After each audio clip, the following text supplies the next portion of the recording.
এখানে আল্লাহ তাআলা ঈমানদারদেরকে ডাক দিয়েছেন। কাদেরকে? ইয়া আইয়ুহাল্লাযীনা আমানু, ঈমানদারদেরকে মহব্বত করে ডাক দিয়েছেন।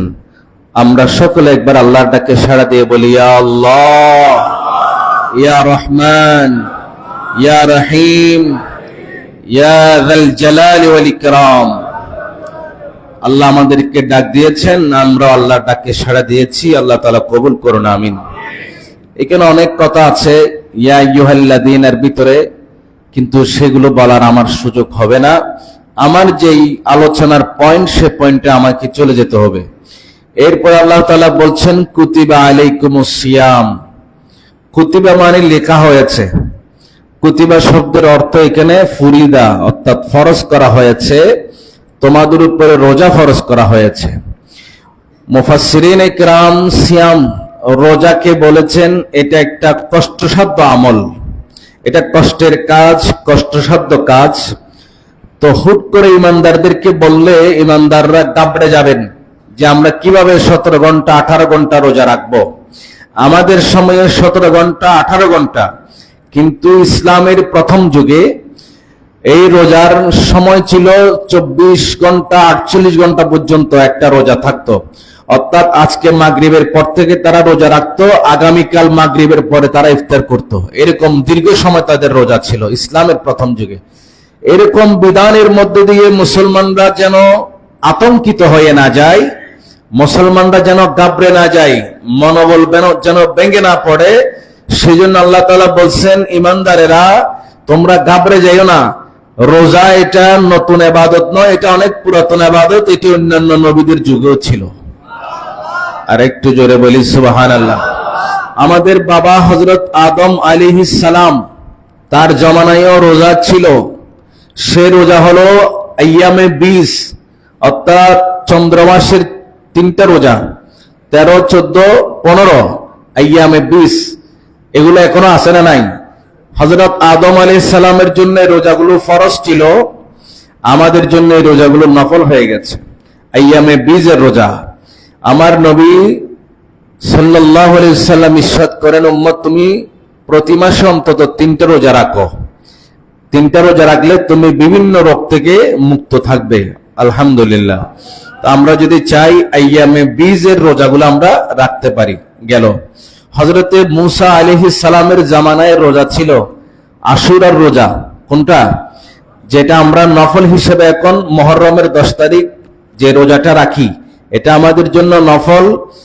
হযরত মূসা কালিমুল্লাহ আলাইহিস সালাম এবং তার উম্মতের জন্য এটা ছিল ফরজ। এটা ছিল কি?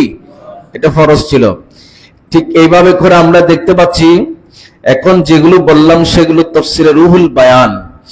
এখন তাফসীরে মাজহারি থেকে দেখলাম হযরতে সাঈদ বিন জুবাইর রাদিয়াল্লাহু তাআলা আনহু বলতে লাগলেন, পূর্ববর্তী উম্মতদের রোজা ছিল রাতের অন্ধকার নেমে আসার সাথে সাথে পরের দিন আবার অন্ধকার আসা পর্যন্ত তাদের রোজা এত লম্বা ছিল।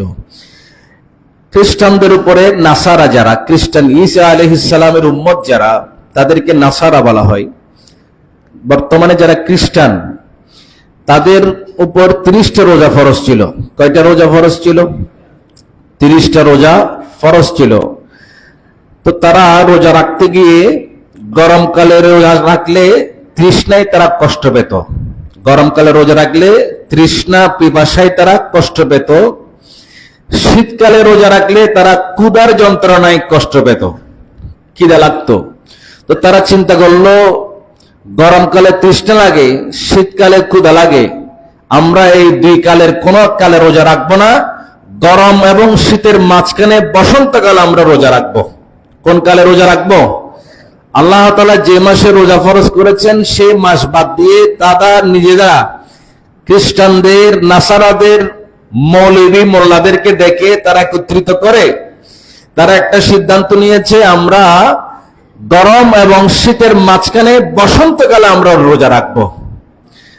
তারা আল্লাহর বিধানকে পরিবর্তন করে দিয়ে এটার কাফারা স্বরূপ তারা নিজেদের উপরে আরো 10টা রোজাকে বাড়িয়ে নিল।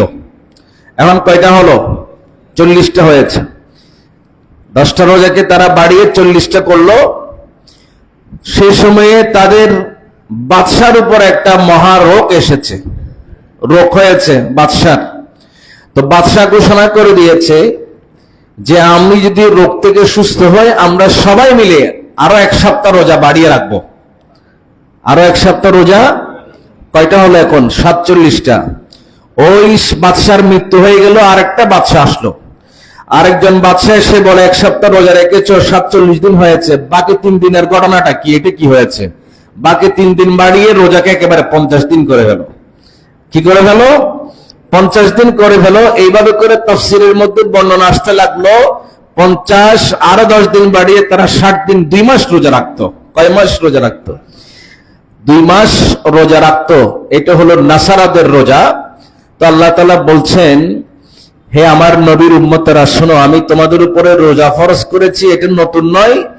তোমাদের আগে, ঠিক আগে আগে উম্মত ঈসা আলাইহিস সালামের উম্মত, তারা 2 মাস পাক্কা রোজা রাখতো। 2 মাস রোজা। তো তোমাদের 2 মাস রোজা রাখার দরকার নেই, তোমরা 1 মাস রোজা রাখবে। 1 মাস, লাআল্লাকুম তাত্তাকুন। তাহলে আল্লাহ তাআলা যে বললেন তোমাদের পূর্ববর্তী উম্মতদের উপরে রোজা ফরজ করা হয়েছে, কিভাবে ফরজ করা হয়েছে এই বিষয়টা আমরা ক্লিয়ার হয়েছে, আলহামদুলিল্লাহ।